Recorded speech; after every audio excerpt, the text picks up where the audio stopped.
اللہ الرحمن الرحیم۔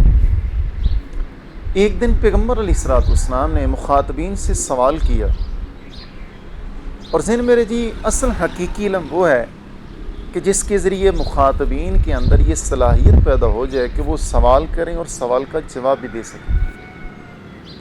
تو پیغمبر علیہ السلام نے ان سے پوچھا، مخاطبین سے، اتدرون مل مفلس، کیا تمہیں پتہ ہے اصل غریب کون ہے؟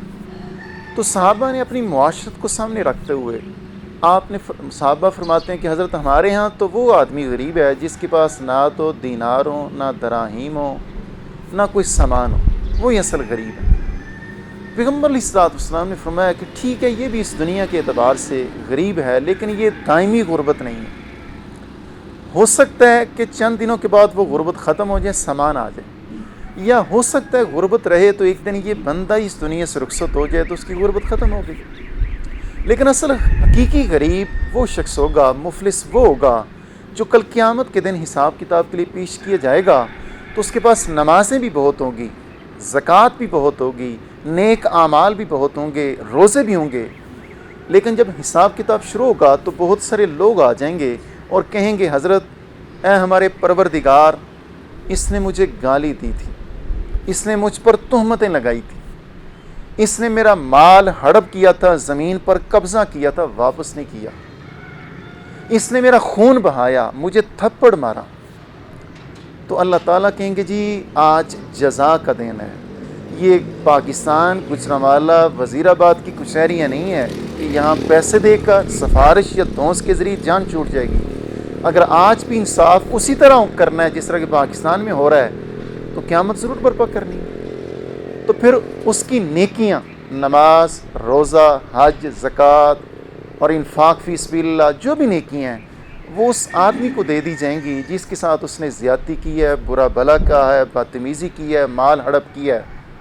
ضرور غور کرنا چاہیے۔ جو لوگ براہ راست اس برے اور گندے عمل میں شریک ہیں کہ لوگوں کو گالیاں دیتے ہیں، بدتمیزی کرتے ہیں، زمینوں پر قبضہ کرتے ہیں، لوگوں کو خون بہاتے ہیں، اور جو لوگ ان کے ساتھ شریک ہیں وہ عبرت کی نگاہ سے ان تعلیمات کو دیکھیں، پیغمبر علیہ السلام کی تعلیمات اور تنبیہات کو دیکھیں، اس سے ہٹ جائیں، ورنہ کل قیامت کے دن اجڑ جائیں گے۔ مذہب کے نام پر جب مجالس برپا ہوتی ہیں یا سیاست کے نام پر، تو جو خطباء ہوتے ہیں، جو وہ سپیکر کے سامنے ہوتے ہیں، پتہ نہیں کیا مسئلہ ہے مسلمانوں کو، جیسے یہ سپیکر کے سامنے آتے ہیں ان کے حواس شاید معطل ہو جاتے ہیں، اعتدال ختم ہو جاتا ہے۔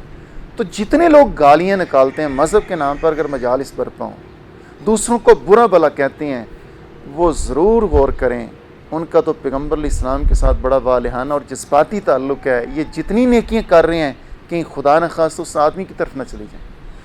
پھر اس ظالم شخص جو اس دنیا میں زیادتی کرتا رہا ہے، اس کی نیکیاں جب ختم ہو جائیں گی تو اس مظلوم شخص کی جتنی برائیاں ہوں گی وہ وہاں سے اٹھا کر اس کے سر پر ڈھونس دی جائیں گی، اور آخر کار نعوذ باللہ من ذالک اس کو جہنم میں پھینک دیا جائے گا۔ تو حاصل کیا جی؟ مجھے اور آپ کو اس دنیا میں بڑا سنجیدگی والا رویہ رکھنا چاہیے، کسی کے ساتھ زیادتی اور ظلم نہ کریں۔